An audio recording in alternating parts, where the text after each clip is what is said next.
sampai sahabat menanyakan 3 kali, bagaimana kalau orang itu berzina dan melakukan dosa, asal akhir kalamnya la ilaha illallah dakhalal jannah. Tapi untuk bisa mengakhiri hidup kita dengan la ilaha illallah itu tidak mudah, susah, sulit. Kayak wong kita di jalan lagi lewat, tiba-tiba ada mobil lewat nyerempet, blekuk sia gitu kan. Ya kan? Apalagi mau ketabrak, pasti itu. Susah Pak, sulit. Karena Allah Subhanahu wa taala akan mencabut, mengakhirkan hidup seseorang, mematikan seseorang sesuai dengan kebiasaannya. Oh, terbukti, ya kan? Almarhum biasa manakib. Orang yang akan meninggal sudah diberikan informasi sebelumnya. Seperti halnya Tuan Syekh. Orang yang akan meninggal itu sudah diberikan tahu, sudah dibukakan tentang tempatnya kembali nanti. 40 hari sebelum meninggal sudah ada tanda-tanda. Nanti 7 hari sebelum meninggal diberikan tanda-tanda. 3 hari sebelum meninggal diberikan tanda-tanda. 1 hari sebelum meninggal diberikan tanda-tanda. Kalau orang biasanya berbuat dosa, berbuat maksiat, maka di akhir hayatnya akan dimatikan dengan sedang melakukan maksiat. Tapi kita sama-sama menyaksikan almarhum ini meninggal hari Rabu, malam Rabu masih jadi MC manakib bersama-sama dengan kita. Masya Allah, 1 hari sebelum meninggal. Artinya beliau kebiasaan manakib, meninggal pun dalam kondisi setelah manakib. Sulit Pak mencari yang seperti itu. Sulit, sangat sulit. Yang disebut dengan istiqomah yaitu mengamalkan satu amaliyah sampai akhir hayatnya. Dan Masya Allah, sulit sekali menjaga keistiqomahan.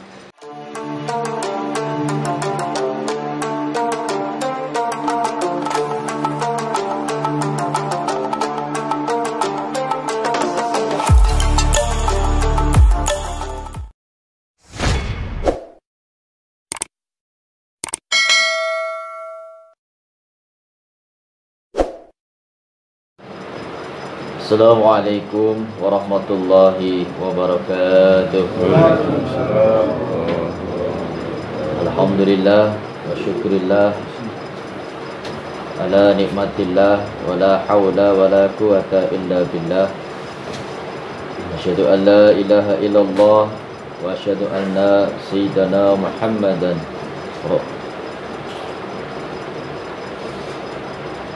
wa ala alihi wa ashabihi ajma'in. Amma ba'd. Waliwan rahimakumullah. Yang pertama dan paling utama, marilah kita panjatkan puji syukur kehadirat Allah Subhanahu wa taala, yang mana malam hari ini kita masih diberikan nikmat oleh Allah, dipanjangkan umur kita, berikan kesempatan kita untuk bisa hadir ke majelis yang sangat mubarakah ini. Dan insyaallah majelis kita termasuk majelis yang akan menjadi saksi dan akan selalu kita rindukan nanti di yaumil akhir. Pertama-tama saya sama-sama berdoa, mudah-mudahan doa kita diterima oleh Allah Subhanahu wa taala. Sama-sama kita doakan pada saudara-saudara kita yang ada di Palestina, yang Masya Allah kita sama-sama tahu saudara-saudara kita sedang diberikan ujian oleh Allah Subhanahu wa taala.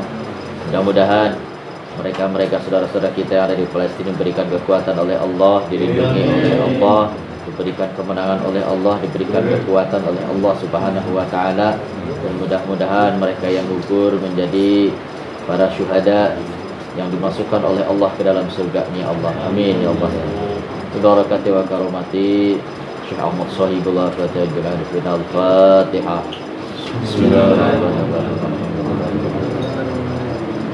Iyyaka na'budu wa iyyaka nasta'in ihdinas siratal mustaqim siratal ladzina an'amta 'alaihim ghairil maghdubi 'alaihim waladdallin. Yang sama-sama kita hormati Guru Agung Bangsa Abah Anom yang selalu bersama-sama kita, yang selalu membimbing kita dalam setiap langkah kita, dalam setiap gerak-gerik kita. Dan mudah-mudahan bimbingan beliau akan selalu kita dapatkan di dunia dan akhirat. Amin ya Allah ya Rabbal Alamin. Dan mudah-mudahan beliau selalu diberikan kebahagiaan oleh Allah Subhanahu wa taala, selalu diberikan dicurahkan rahmatnya oleh Allah Subhanahu wa taala, dan mudah-mudahan rahmat beliau tercurah kepada kita juga sekali. Amin ya Allah ya Rabbal Alamin. Juga yang sama-sama kita hormati keluarga besar Bapak almarhum Bapak Haji Edi Mulyadi yang menjadi wasilah malam hari ini kita bisa berkumpul. Mudah-mudahan beliau sekeluarga diberikan kesehatan yang sempurna, baik jasmani ataupun rohaninya, dimudahkan segala urusannya, dikabul hajat-hajatnya, dan mudah-mudahan selalu diistiqomahkan dalam mengamalkan, mengamankan dan melestarikan amaliyah thariqah qadiriyah Naqsabandiyah. Juga buat kita sekalian, mudah-mudahan doa yang sama buat kita semuanya. Mudah-mudahan bimbingan dari guru kita selalu ada buat kita sekalian sampai akhir hayat kita. Yang Masya Allah, ini di akhir zaman ini banyak sekali godaan-godaan. Di antaranya adalah godaan dari segi akidah, keimanan kita, keyakinan kita kepada Syekh Mursyid. Sedikit-sedikit mulai dikikis. Kalau kita tidak tahan, tidak kuat, maka akan terbawa. Maka mudah-mudahan kita memohon kepada Allah Subhanahu wa taala supaya Allah berikan kekuatan kepada kita, supaya Allah istiqomahkan kita, Allah teguhkan kekuatan batin kita, sehingga terus kita mutabaah kepada pangarsabahan. Amin ya Allah ya Rabbal Alamin. Ya, sehat semuanya ya. Alhamdulillah. Saya rada-rada kurang fokus ini. Jadi saya ingin sedikit bercerita ya. Kurang lebih 2 hari atau 3 hari yang lalu, saya ini bermimpi. Mimpi ini membahagiakan tapi juga menyedihkan. Jadi saya bermimpi bertemu dengan guru, yang mana dalam pertemuan itu guru sedang ada tamu seorang ulama. Nah, saya juga nggak tahu itu ulama siapa, tapi yang jelas ulama masyhur. Kemudian tiba-tiba saya mendekati guru dan cerita kepada guru gitu. Cerita, nah, salah satunya adalah bercerita tentang almarhum Pak Yedi.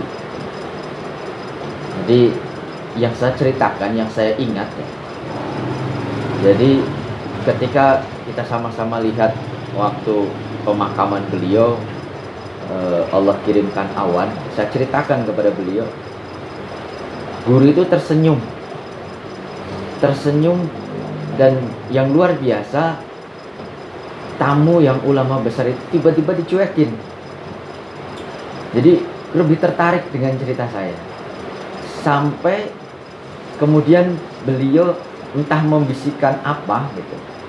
Banyak sekali yang beliau bisikan sehingga saya anggap satu hal yang menyedihkan.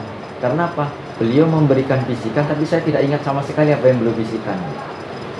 Tapi bahagianya ketika kami bercerita kepada beliau, beliau tersenyum dan seolah-olah menunjukkan raut muka yang bahagia. Jadi ini yang satu hal yang sangat luar biasa dan mungkin penyemangat juga buat kita. Jadi ketika kita terus berpegang teguh, terus mengamalkan semampu kita, sebisa kita, dengan menguatkan i'tiqad kita, menambah mahabbah kita kepada guru mursyid kita, ternyata guru mursyid kita memang menjamin. Jadi di dalam tanbih kan sudah dijamin. Ada jaminan dari guru. Te ayalian amaliyah orang sararea thoriqah qadiriyah naqsabandiyah amalkeun kalawan nya keur ngahontal segala kahadean zahir batin, keur nyingkahan segala kagorengan zahir batin. Jadi dunia akhirat. Terus di akhir tanbih juga disebutkan ternyupih kebahagiaan dunia akhirat. Jadi amaliyah yang diberikan oleh guru kita kepada kita ini adalah amaliyah yang menjamin kita untuk bisa bahagia di dunia akhirat. Jadi selama kita ada di dalam amaliyah itu, kita masih ada di jaminan. Tapi repotnya untuk menjaga supaya kita tetap yakin, ini yang sulit. Sulitnya menjaga yakin, pasrah kita kepada guru, meyakini amaliyah, bahwa amaliyah yang diberikan oleh guru kita adalah amaliyah yang paling utama. Sulit bagi kita, karena terkadang kita masih memandang orang lain, kita masih memandang dengan hawa nafsu kita. Kita mengamalkan thariqah bertahun-tahun masih begini-begini aja. Sementara orang lain baru 2 bulan, 3 bulan kok kayaknya udah beli mobil baru lagi aja, udah tambah istri baru lagi. Nah, jadi akhirnya kita merasa, wah jangan-jangan masih amaliyahnya melirik-lirik sana nanya. Dari situ timbul keraguan. Padahal bukan amaliyahnya yang tidak baik, bukan amaliyahnya yang kurang cepat, tapi keyakinan kita yang kurang tebal, rasa cinta kita yang kurang dalam, keikhlasan kita yang kurang ikhlas, kurang bersih. Karena Masya Allah, Pangersa Abah memberikan tuntunan kepada kita, memberikan amaliyah kepada kita, ini amaliyah yang puncak-puncaknya semua, inti-intinya amaliyah. Kalau kita tahu Quran, dalam Al-Quran ada 114 surat, 6.666 ayatnya. Dari semuanya itu diringkas dalam satu surat, yaitu surah Fatihah. Dan di dalam suratul Fatihah tadi diringkas lagi, ada pada Bismillahirrahmanirrahim. Dan dari Bismillahirrahmanirrahim diringkas lagi ada pada huruf ba. Dan dari huruf ba itu diringkas lagi ada pada titik ba. Jadi intinya yang paling dalam, yang paling inti itu adalah titiknya. Ibaratkan seperti itu, amaliyah-amaliyah yang diberikan kepada kita, ya amaliyah-amaliyah yang paling gampang, amaliyah yang pokok, yang inti, yang paling mudah, yang paling gampang, tapi yang paling utama yang Allah berikan lagi. Maka Sayyidina Ali pun meminta kepada Rasulullah, ya Rasul, tunjukkan kepadaku jalan yang paling dekat, yang paling cepat menuju Allah, tapi yang paling gampang di dalam pengamalannya, tapi walaupun paling gampang, yang paling utama di sisi Allah. Ini kita banget ini. Maka amaliyah-amaliyah kita ini adalah amaliyah-amaliyah pokok-pokok, inti-intinya. Intinya inti. Jadi satu amaliyah yang kita lakukan, pahalanya Masya Allah luar biasa. Bahkan satu titik, satu ketuk zikir yang kita amalkan, sama halnya kita dengan mengamalkan membaca satu Al-Quran. Satu kali kita berzikir khafi, karena ternyata titik ba yang tadi disebutkan itu adalah ringkasan daripada satu Al-Quran yang diringkas dalam satu titik, yaitu satu ketuk jantung kita yang diisi dengan zikrullah. Jadi inti daripada Al-Quran itu adalah zikrullah. Maka kalau yang suka dengar ada siiran Gus Dur kan, ada siir tanpa waton. Nah, ada satu kalimat Al-Quran Qadim, ya kan? Ada yang hafal? Al-Quran Qadim wahyu minulyo tanpa dinulis kenoten moco.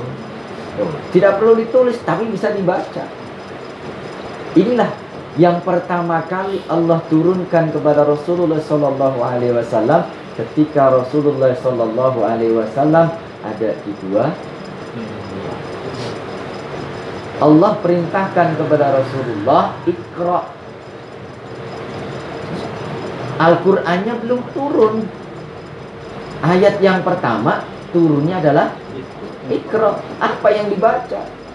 Wong Al-Quran surat-suratnya belum turun. Sampai Rasul mengatakan, saya tidak bisa membaca. Bukan tidak bisa membaca, apa yang mau dibaca yang tidak ada yang dibaca.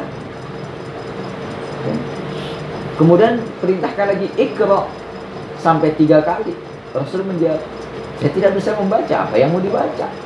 Kemudian Iqra bismi rabbika. Apa ismi rabbik? Ismi rabbik itu adalah yang ditanamkan di dalam qalbu kita. Maka dahsyatnya luar biasa.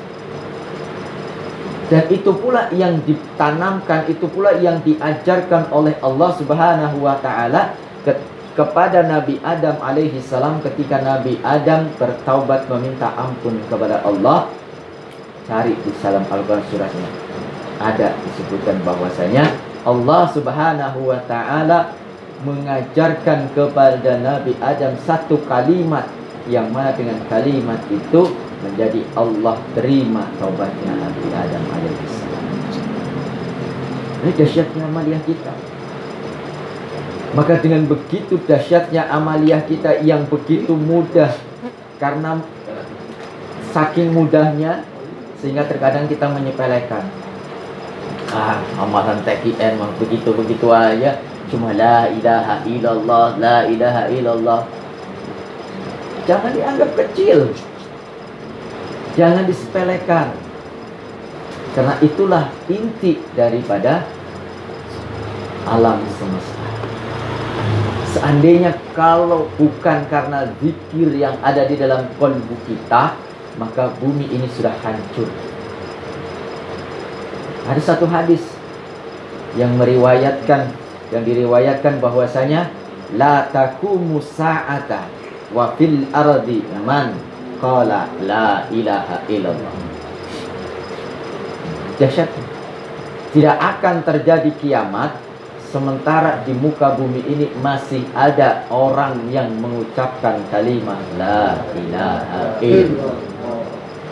Dan riwayat yang lain disebutkan tidak akan terjadi kiamat selama di bumi masih ada orang yang mengucapkan zikir khafi. Ini luar biasa. Maka dengan zikir ini kita akan menjadi selamat. Dengan kita mengamalkan zikir ini, Allah Subhanahu wa taala akan memberikan perlindungan kepada kita. Allah Subhanahu wa taala akan memberikan keutamaan kepada kita, menyelamatkan kita. Maka dengan kita mengikuti guru, mutaba'ah, mengamalkan apa yang menjadi tuntunannya, jaminan buat kita. Yang penting kita terus menyambungkan rohani kepada guru. Karena sedikit saja kita terputus dari guru, habis.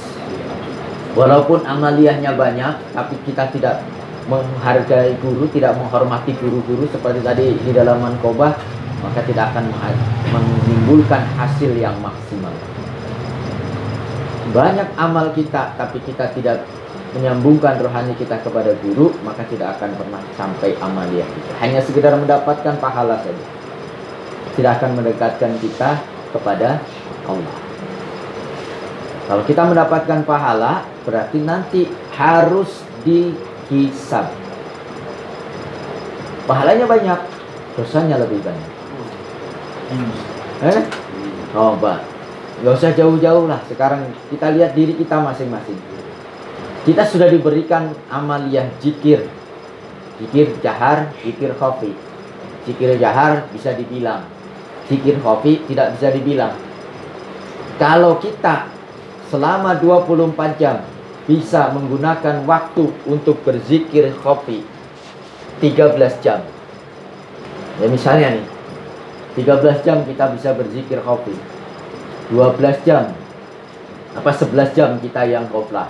Berarti kita masih ada hitung-hitungan, masih ada untung satu jam selamat. Tapi coba kita koreksi lagi. Dari 24 jam, berapa jam yang kita bisa zikir khafi? Dari 24 jam, ghaflah kita bisa 24,5 jam. Saking goblahnya. Saking goblahnya. Apa itu yang mau kita andalkan? Amal-amal kita. Sementara dosa kita berjam-jam. Mau dibayar pakai apa? Terus minus. Mau dibayar pakai apa? Sementara di dalam kitab Surut Asra disebutkan wujuduka dambun. Tuh, wujud kita, adanya kita di dunia ini dosa. Kenapa kok kita bisa di dunia? Karena kita sama-sama tahu bagaimana Nabi Adam alaihissalam diturunkan ke dunia. Karena melanggar aturan, melanggar perintah. Jadi diturunkan ke dunia untuk apa? Untuk bertaubat, untuk beribadah, untuk menambah kemesraan, kerinduan kepada Allah. Jadi tujuan kita diciptakan di dunia ini adalah untuk bertaubat, untuk beribadah kepada Allah, untuk menambah kemesraan, untuk beramal soleh, untuk mengenal Allah, untuk mencari jalan kita kembali kepada Allah. Nah, kalau kita selama 24 jam ini diisi dengan ghaflah terus, ingatnya cuma sekali, 2 kali, ghaflahnya banyak. Ini mau dibayar dengan apa? Maka kalau kita mengandalkan amal-amal kita, mengandalkan pahala-pahala dari amaliyah-amaliyah kita, rugi. Belum tentu amaliyah itu pahalanya banyak. Belum tentu amal-amal yang kita lakukan itu diterima oleh Allah. Tapi maksiat itu sudah pasti. Dosa itu sudah pasti. Amal-amal kebaikan untuk bisa diterima itu ada syarat, ada rukun, ada adab. Kalau memenuhi syarat, rukunnya terpenuhi, adabnya dilakukan, insya Allah amal itu tercatat sebagai amal yang baik. Tapi dosa, maksiat, kesalahan nggak ada syaratnya. Tuh, kita berbuat dosa terus, wah saya nggak ikhlas berbuat dosanya, nggak ada ceritanya.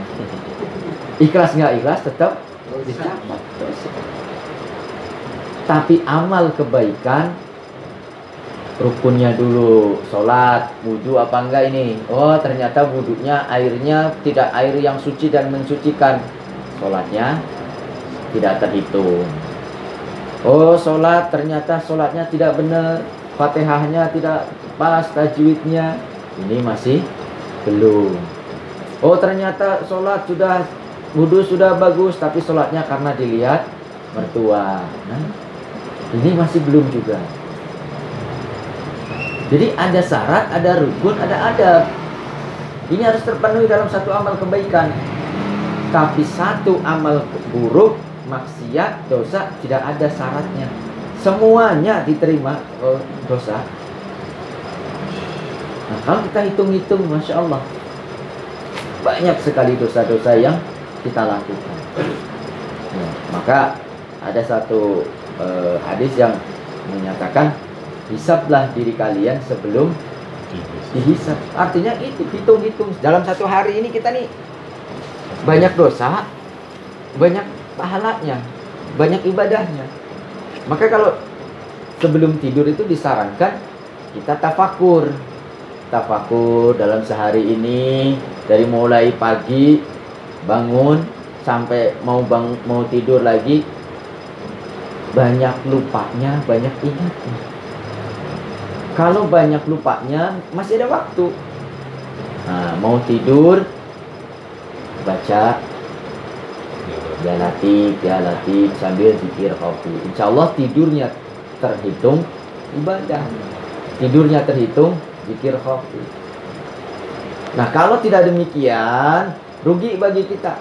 Maka yang terbaik bagi kita yaitu mengandalkan, menyambungkan diri kita kepada Syekh Mursyid.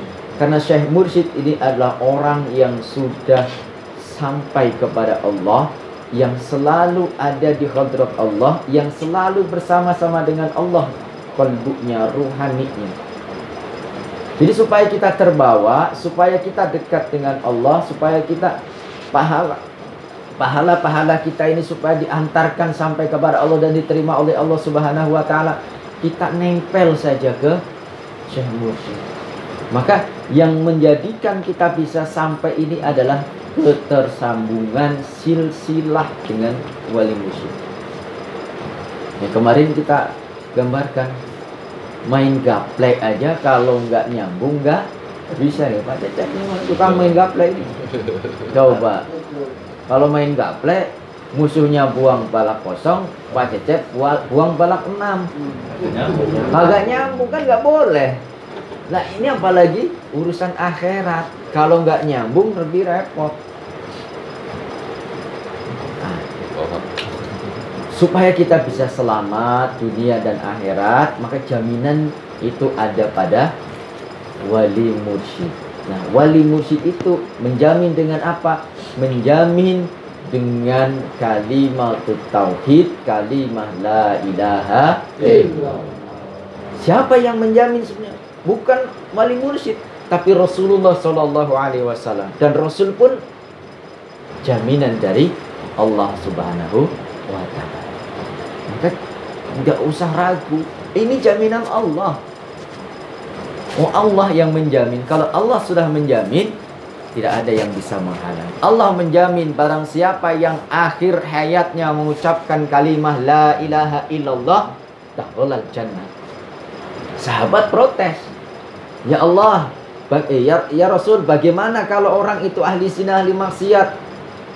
Rasul menjawab, tetap dakhalal jannah, asalkan akhir kalamnya la ilaha illallah. Sampai sahabat menanyakan 3 kali, bagaimana kalau orang itu berzina dan melakukan dosa, asal akhir kalamnya la ilaha illallah, dakhalal jannah. Tapi untuk bisa mengakhiri hidup kita dengan la ilaha illallah itu tidak mudah, susah, sulit. Kayak wong kita di jalan lagi lewat, tiba-tiba ada mobil lewat nyerempet, blekuk sia gitu kan, ya kan? Apalagi mau ketabrak, pasti itu. Susah Pak, sulit. Karena Allah Subhanahu wa Ta'ala akan mencabut, mengakhirkan hidup seseorang, mematikan seseorang sesuai dengan kebiasaannya. Oh, terbukti, ya kan? Almarhum biasa manakib. Orang yang akan meninggal sudah diberikan informasi sebelumnya. Seperti halnya Tuan Syekh. Orang yang akan meninggal itu sudah diberikan tahu, sudah dibukakan tentang tempatnya kembali nanti. 40 hari sebelum meninggal sudah ada tanda-tanda. Nanti 7 hari sebelum meninggal diberikan tanda-tanda. 3 hari sebelum meninggal diberikan tanda-tanda. 1 hari sebelum meninggal diberikan tanda-tanda. Kalau orang biasanya berbuat dosa, berbuat maksiat, maka di akhir hayatnya akan dimatikan dengan sedang melakukan maksiat. Tapi kita sama-sama menyaksikan almarhum ini meninggal hari Rabu, malam Rabu masih jadi MC manakib bersama-sama dengan kita. Masya Allah, 1 hari sebelum meninggal.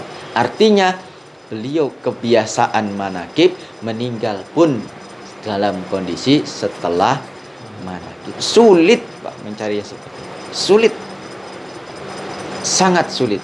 Yang disebut dengan istiqomah yaitu mengamalkan satu amaliyah sampai akhir hayatnya. Dan Masya Allah, sulit sekali menjaga keistiqomahan. Karena Masya Allah, kita zikir pada sholat 165. Sedikit, tapi begitu kita lakukan, Masya Allah, pinginnya 3 kali aja sudah. Ya kan, baru 100 sudah dicari, bonggolnya diputer-puter, berapa putaran lagi. Ini Masya Allah. Padahal belum 165.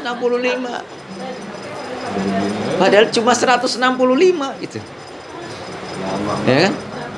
Maka menjaga istiqomah itu sulit yang luar biasa. Yang dikhawatirkan ajal kita ini kita tidak tahu kapan datangnya. Ketika kita lagi malas, nah, datang ajal. Ini yang makanya para ulama, para orang arif, bila orang-orang sudah dekat dengan Allah, rindu dengan kematian. Kenapa? Karena takut tidak bisa menjaga keistiqomahan. Karena mohon maaf nih, kita mengamalkan thariqah 20 tahun. Misalkan di akhir hayatnya kemudian pensiun. Ya kan, udah 20 tahun zikir katanya pensiun ya. Nah. Begitu pensiun, datang malaikat Israel. Ayo ikut. Nah, mau nggak mau kan ikut. Dengan kondisi pensiunan zikir. Repot kan? Tuh. Padahal sudah berzikir selama 20 tahun, pas pensiun baru mati. Tuh. Tapi beda. Orang yang selama hidupnya diberikan biasa-biasa saja, di akhir hayatnya diberikan keistiqomahan dalam beramal, walaupun hanya 2 tahun, 3 tahun, tapi terus istiqomah sampai akhir hayatnya, ini lebih baik. Maka orang-orang arif itu rindu dengan kematian karena itu takut tidak bisa menjaga keistiqomahan. Maka mudah-mudahan kita sama-sama berdoa kepada Allah supaya kita diberikan kekuatan oleh Allah untuk selalu istiqomah, untuk selalu mengamalkan, ya walaupun males-males jangan terlalu lama malesnya. Minimum 3 kali tetap kita lakukan. Minimum kita zikir 3 kali, tapi rasa cinta kita kepada guru semakin kita tambahi. Karena tidak mungkin juga kelasnya kita itu untuk terus istiqomah. Belum nanti yang sibuk-sibuk ya Pak. Masya Allah. Zuhur sibuk, sore masih di jalan, maghrib capek, isya udah keburu ngantuk. Jadi kalau kita mengandalkan amaliyah kita, nol udah minus malahan udah. Maka ayolah sama-sama kita tambahi kecintaan kepada mursyid, kita mutabaah kepada mursyid, robitohkan. Artinya pasrahkan diri kita sepasrah-pasrahnya kepada syekh mursyid kita. Karena syekh mursyid ini yang akan menolong kita, memberikan syafaat kepada kita. Karena sesungguhnya syafaat daripada syekh mursyid itu adalah syafaat daripada Rasulullah SAW. Karena wali mursyid itu adalah orang yang menjadi pewaris Rasulullah. Dan wali mursyid adalah bagian daripada kenabian. Karomahnya para wali itu adalah min juz'in nubuwah. Jadi kita tuh sebenarnya nggak usah banyak-banyak ilmu lah. Kalau bagi kita bukan berarti kita mengecilkan ilmu ya. Artinya ilmu yang kita kaji ya untuk menguatkan amaliyah saja. Gak usah banyak cari-cari ilmu ini, tapi nggak diamalkan. Udah.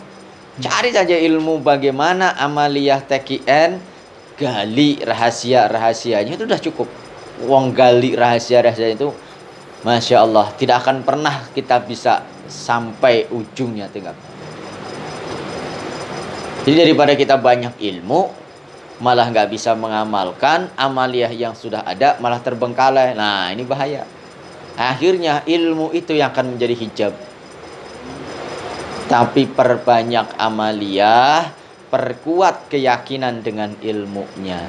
Alhamdulillah kita diberikan kesempatan sama-sama kita mengkaji ilmu dari warisan guru kita, yaitu kita kaji sama-sama kitab Miftahus Sudur yang walaupun sedikit-sedikit, kadang hadir, kadang enggak, tapi Masya Allah, ilmu itu yang akan menguatkan amaliyah-amaliyah kita, menggali rahasia-rahasia ilmu yang ada pada amaliyah-amaliyah yang kita lakukan. Nah, Masya Allah, semakin kita gali, semakin dalam, semakin luas, semakin tidak ada tepinya. Mudah-mudahan kita diberikan terus istiqomah sampai akhir hayat kita. Nah, mudah-mudahan kita dimatikan dalam kondisi yang husnul khatimah dan masuk ke dalam surganya Allah dan bisa memandang wajah Allah setiap saat. Amin ya Allah ya rabbal alamin. Barangkali itu yang bisa kami sampaikan.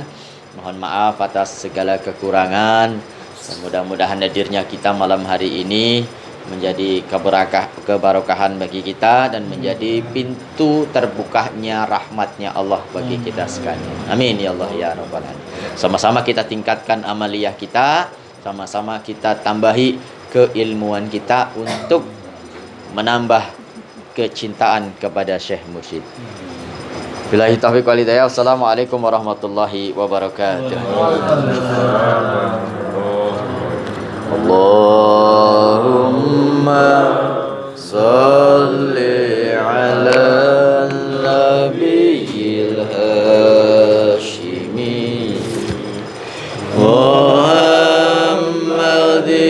wa ala alihi wa sallim taslima. Allahumma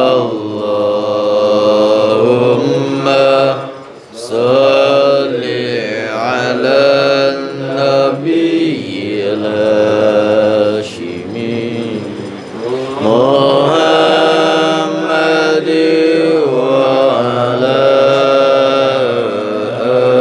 alihi wa sallim taslima. Allahumma salli ala nabiyil hashimi Muhammadin wa ala alihi wa sallim taslima. Allahumma salli wa sallim wa barik